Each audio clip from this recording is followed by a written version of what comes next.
Yes man, another day, another blessings mga ka-wonderful. And today's video is magluluto po tayo ng Coca-Cola Chicken Wings, my own version. Charot. Unang-una po ay yung chicken wings po ay hinati ko po siya at nilagyan ko na po siya ng asin at durog na paminta. At nagpainit na po ako dyan ng mantika hanggang sa pinito ko na po yung chicken wings po natin. Ang pagprito ko po ng chicken wings ay hindi po totally na cook po siya kasi titigas po yung laman niyan pag na totally cook na po natin yan. Kaya bahagya ko lang po siya piniprito dyan. Ay wala na, nabulol na ano dyan. Nabulol kang tayo Tagalog pa dyan. At magkabilaan po natin siyang ipiprito ng bahagya. Bali po ang binili lang po namin dyan sa wings ay kalahating kilo po. May 6 na peraso po siya na pakpak ng manok at pinahati ko na lang po doon sa pinagbilhan namin para po pagdating namin sa bahay ay mahuhugasan ko na lang po siya, i-drain ng kaunti at lalagyan po natin siya ng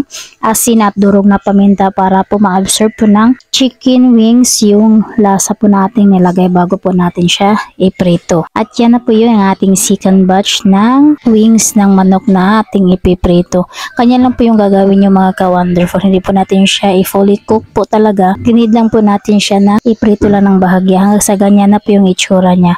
Ang next step naman po ay magagayat na po tayo dyan ng mga lamas. Ganyan po yung luya. Nandyan na rin po yung sibuyas at bawang. Kasunod po niya na igigisa po natin ang ating ginayat na luya hanggang sa lumabas po yung pinaka-aroma po niya. Mas masarap po kasi pag may luya po tayong gigisahin para po mas mabango yung luto natin at pangpatanggalan sana po sa ating lulutuing manok. At pagkatapos po nating igisa yung ating luya ay isusunod po natin agad yung sibuyas. Sinadya ko po na tagal ko sa paggisa yung luya para po lumabas po yung pinaka-aroma niya po talaga. Ayan, sinunod ko na po dyan yung sibuyas. At pagkatapos po niya sa sibuyas ay panlast na po natin na ilagay ang bawang. Hanggang sa imikos na naman natin yan dyan. At pagkatapos niya natin imikos ang ating mga lamas ay isusunod na po natin ang ating prinito na chicken wings. At dito na po natin siya lalagyan ng Coca-Cola. Kaya po tinatawag ko po ito na Coca-Cola chicken wings. Sa my version kay yung Coca-Cola po ang aking ginawang pangsabaw niya. Yung Coca-Cola na po talaga yung luluto sa ating recipe ngayon. Bali po ang nilagay ko ay 1.5 cup po ng Coca-Cola ang inilagay ko dyan. Yung takalan ko lang po ay sa rice cooker lang naman kaya wala man ako ibang takalan. At pagkatapos ay sinunod ko po yung oyster sauce. Sinundan ko na rin po ng magic sarap, asin at dinagdagan ko na po ng durog na paminta ang ating recipe ngayon mga ka-wonderful. At pagkatapos po niyan ay mikos-mikos insan mo lang yan para maghalo-halo lahat ng mga pampalasang nilagay mo dyan. At pagkatapos mo natin yung imikos-mikos ay tatakpan na po natin yan ng kanyang takip para po naman pakuluan natin at maluto na po ang ating chicken recipe. At pagkatapos po niya pag kumulo na siya ay dadagdagan na rin natin yan ng pampabango at pampapalasa sa ating lulutuin. Naglagay lang po ako dyan ng 4 na dahon ng laurel. At tatakpan po natin ulit siya para po ma-fully cook po talaga ang ating chicken wings ngayon. At yan na yan yung sabaw niya kasi pinakuluan po natin siya.